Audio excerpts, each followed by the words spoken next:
Guys, I want to jump in and I want to talk about a topic that I think is going to get Dio triggered. It's going to trigger Dio. Then we're not doing any news and notes? Okay, let's get right to it. Okay. I want to jump right into let's talk about the Colts.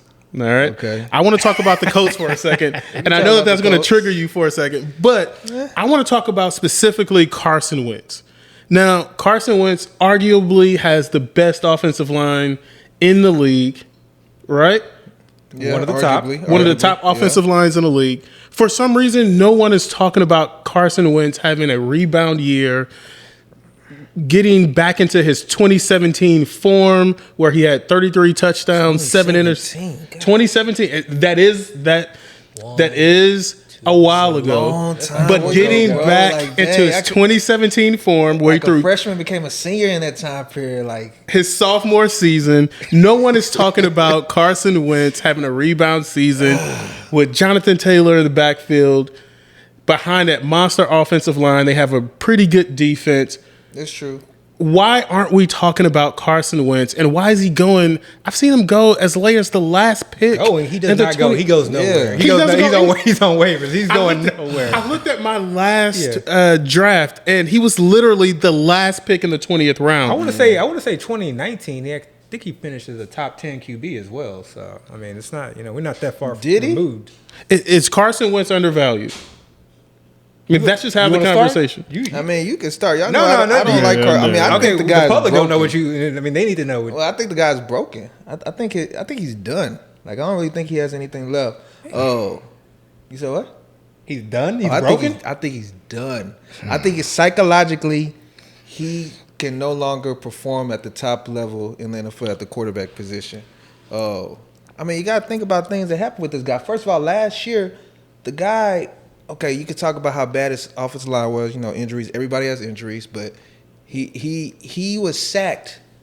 50. Oh no, what am I saying? He was sacked he led the league in sacks last year.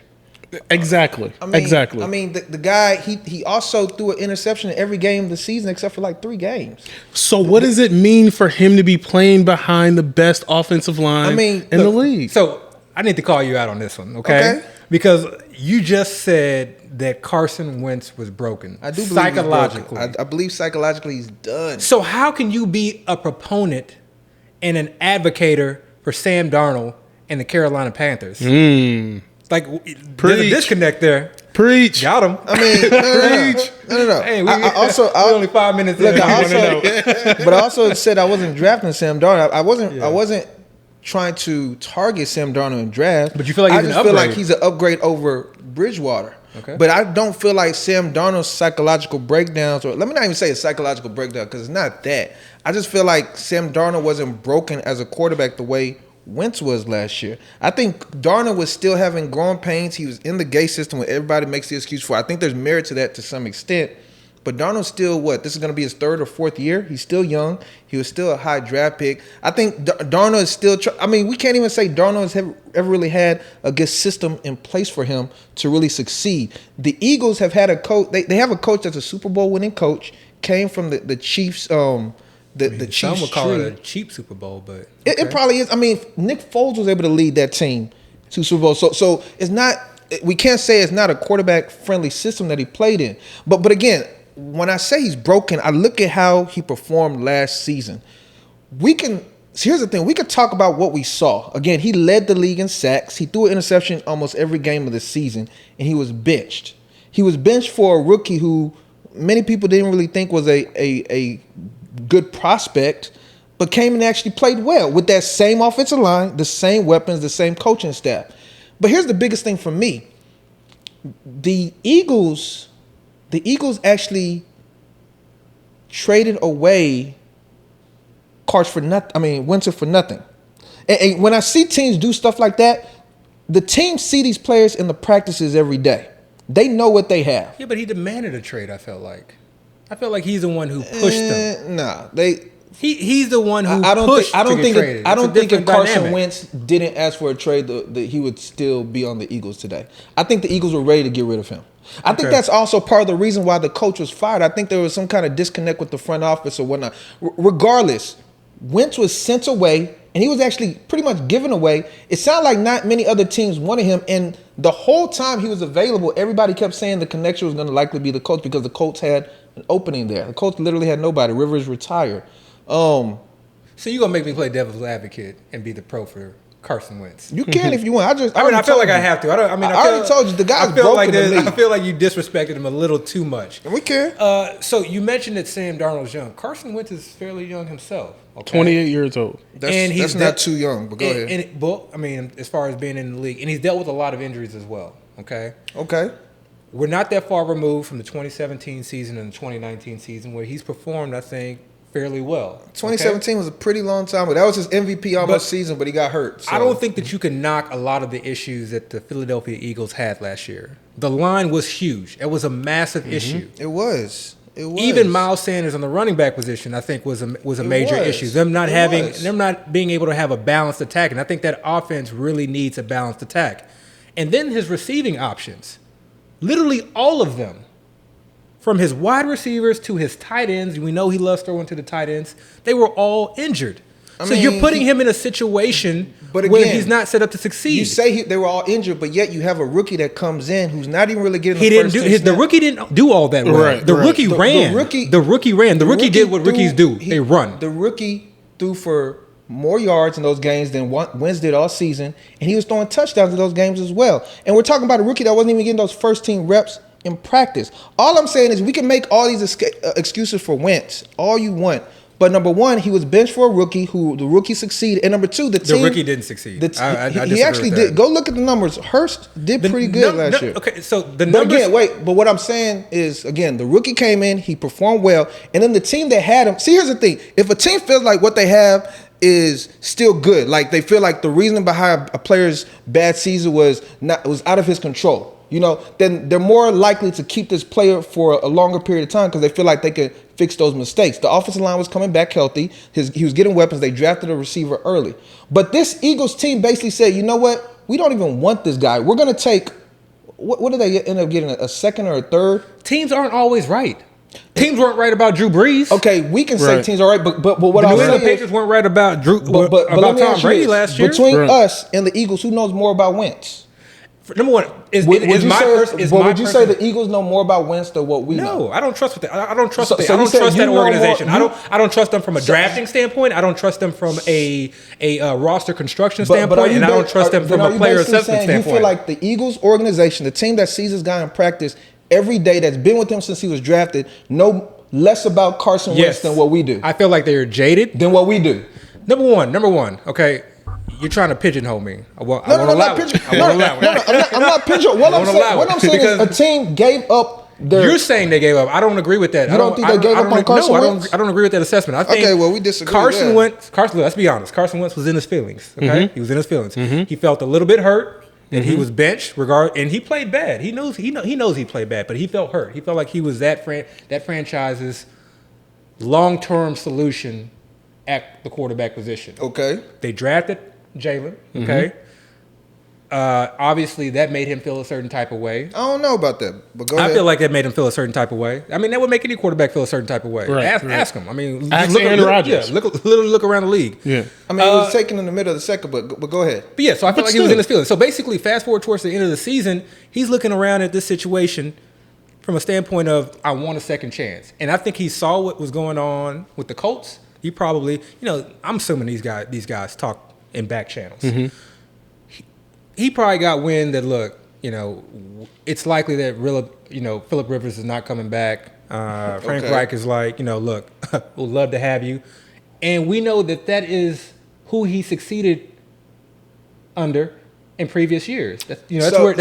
So for me, again, I think this is a situation where I don't want to necessarily say that, yes, I'm expecting this huge bounce back, but I think it's well within the realm of possibilities that he is put in a system that does allow him to succeed. Number one, let me finish. Okay. Number one, you put any quarterback behind a very good O-line, okay, they're going to have a certain level of success. Maybe. Then you give said quarterback a running game that defenses had to contend against, they're going to have a certain level of success. Maybe. Then you give them positive game scripts, they're going to have a certain level of success. Maybe. And it's my personal belief that he has wide receiver wide receiving options from from old T.Y. Hilton, Paris Campbell that's injury prone.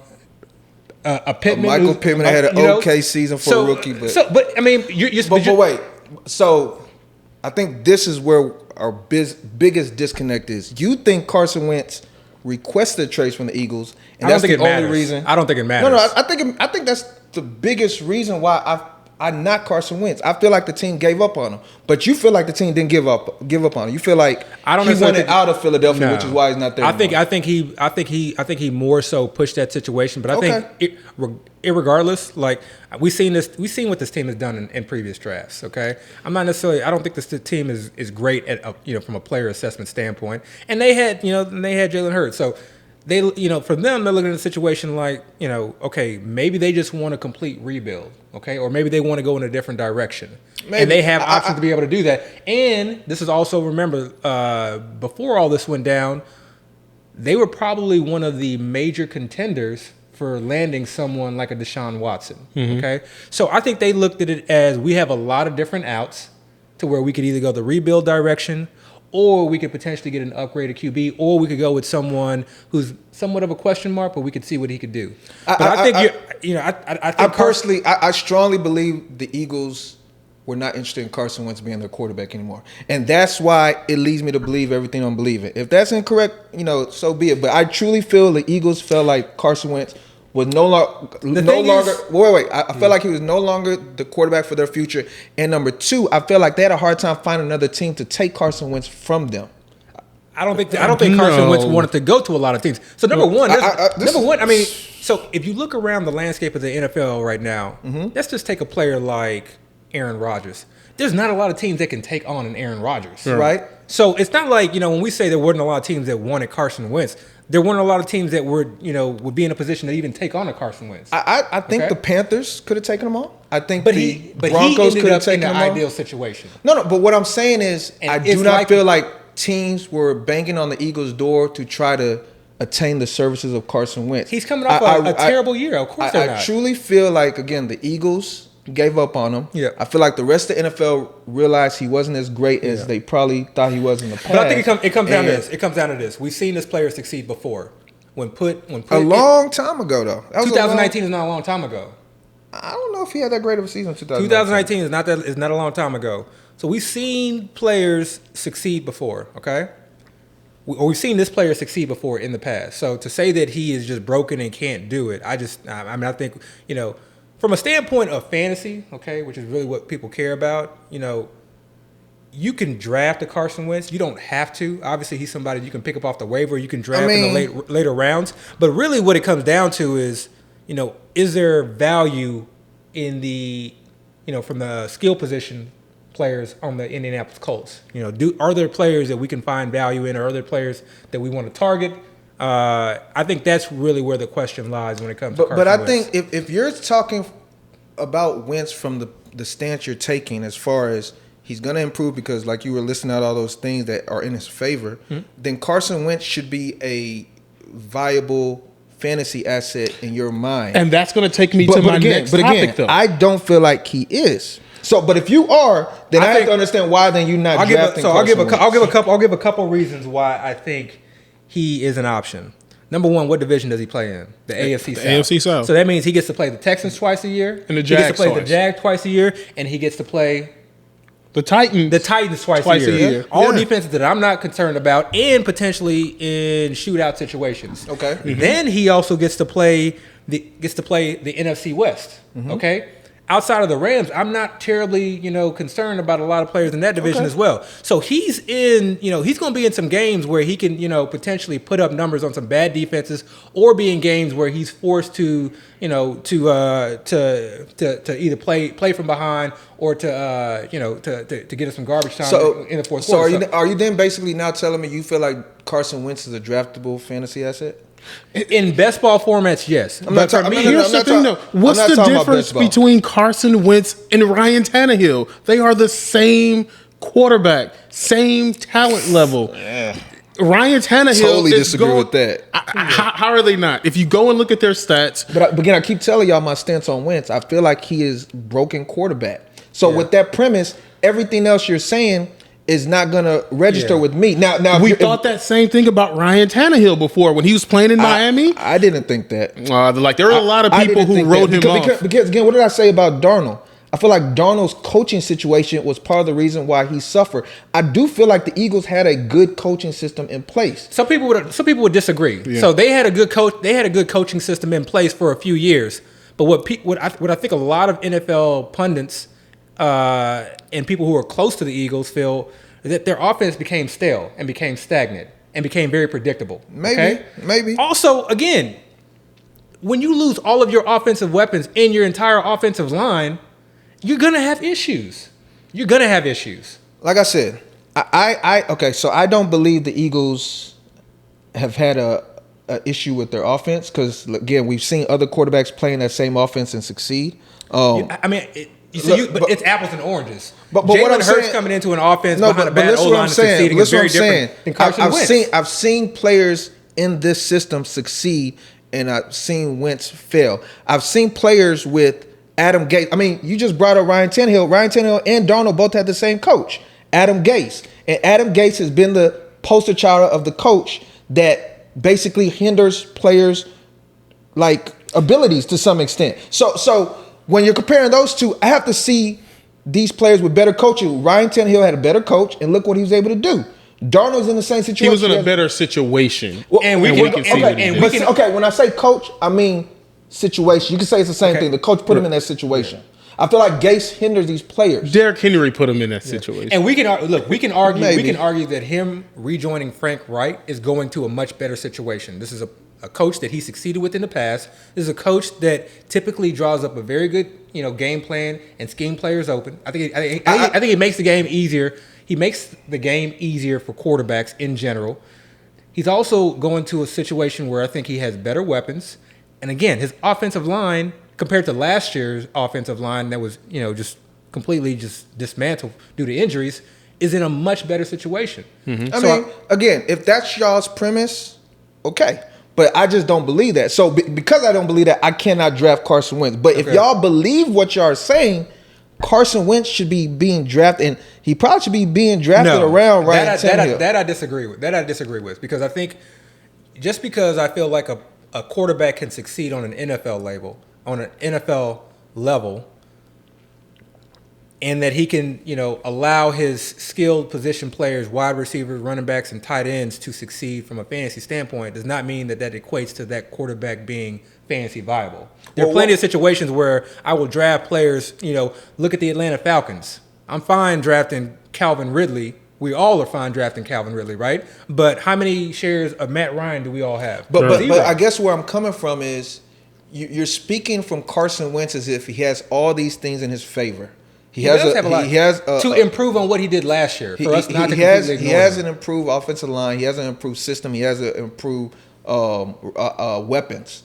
If he has all these improvements in y'all's eyes, I don't also see why that doesn't equate to having a successful fantasy season.